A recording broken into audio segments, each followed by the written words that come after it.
film is made, at the end of the Second World War. It's being made in 1945. It's released in 1946, and its message is America, Britain, we have to go forward together. And I think that is another one of those very subliminal connections with Bright Phoenix, is when all these misfits reconvene in the derelict cinema, they have to work out a way of going forward through their lives, and that is about reconnecting. One of the characters in the play finds it really difficult to do that, but there is some kind of, when you get to the end of the play, one of the last images is three of the characters holding each other, embracing each other, lying down on the floor and renaming the stars. They coming up with new names for the constellations, which in one way is bordering on the preposterous. Powell and Pressburger's films kind of border on the preposterous. There's a point that they almost push it too far, into this into artifice, But that, in a way, that's delightful, isn't it? Yeah. Because it takes you somewhere you wouldn't normally go with the. It's absolutely joyous.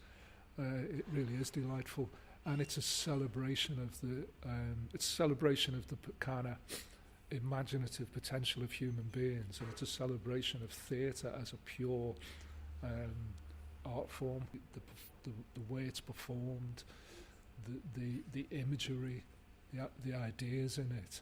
A lot of the performances are quite theatrical as well. It's painterly as well, isn't it? That's the other thing. And that's what Powell and Pressburger do with a lot of their films, isn't it? They're like paintings come to life. It's interesting that through this conversation, it sort of made me realise about the links that keep coming up. Between Lime Street, between Liverpool itself. Liverpool being, I suppose, the historic gateway to the US. And always, a city that's always kind of looked to the west rather than looked inwards to the east or to Britain itself. So a kind of a joining point between Britain and America, that both countries have sort of growing through this place, and the character of Liverpool is growing through that relationship as well. So you can see that theme really shining through in a matter of life and death, and if you take it to a kind of a street where you can walk from end to end in 2 or 3 minutes, which is Lime Street, that symbolises Liverpool itself, doesn't it?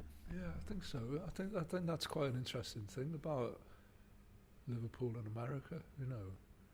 Once, you're right. We always faced west. We were the most American of British cities, and then once, I guess the decline of the docks after Britain went into the common market, we stopped facing west, didn't we? We started facing south, and so the decline of Liverpool. Post-war, the damage that had been done to the city, Liverpool always found it difficult to recover. But with the kind of decline of the docks, Liverpool's purpose and function is over, isn't it? The sheer fabric of the city, the architecture of the city, is all kind of built on the wealth that comes from the sea. Is this part of the tragedy? I know it's a strong word to use, but no one's been killed as a result of what's happened at Lime Street. But in a sense, it's a form of tragedy, because that past, that recollection, that character that was built in the walls of the city, you could see it, is gone, and that is one of the reasons why you might be able to describe that as a tragedy, because the character of those buildings is just being taken away, and it'll never come back again. I think it is a tragedy, because I think anything that don't know. I think anything that's gone forever. You know, part of the tragedy is it's quite a complex thing. Part of the tragedy is that people who are new to the city now, you know, young people who've come to live here to study, they're visitors to the city. They're coming into the city not knowing that was ever there now, you know. So there's something about erasure, or it's been deleted, you know, and people forget very quickly. So when you look at old photographs of particular places, you know, I was looking at photographs of Lime Street yesterday, and I was looking at photographs of Bold Street, and I'm looking at shops that were there in my lifetime, but I can't remember them, you know. And it's that thing that, like, once they've gone, they start to fade from our own memories, you know. And I suppose that, you know, with Powell and Pressburger, A Matter of Life and Death, it's the one thing you can take, which is a film, is a recorded memory, in a sense, and that's all we have left in a way. You know, old photographs which will be featured in the kind of the performance film stroke documentary that we're doing. You know, that is all we have. We you know, we're even started up in the university where we work. We started up a cinema club called the Futurist Cinema Club, because we're trying to find a way to cherish that memory. It's in every pore of A Matter of Life and Death, and in Bright Phoenix, that celebration of a dream, a celebration of a melodrama. Yeah, I think celebration.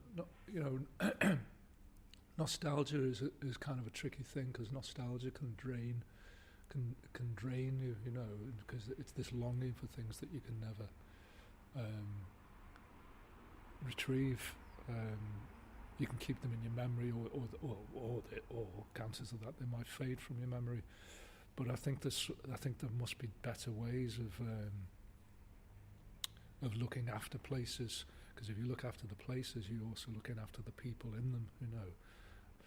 People were looked after, you know. I think if you look after the fabric of the city, if you look after the places, you're also looking after the people who go to those places, you know.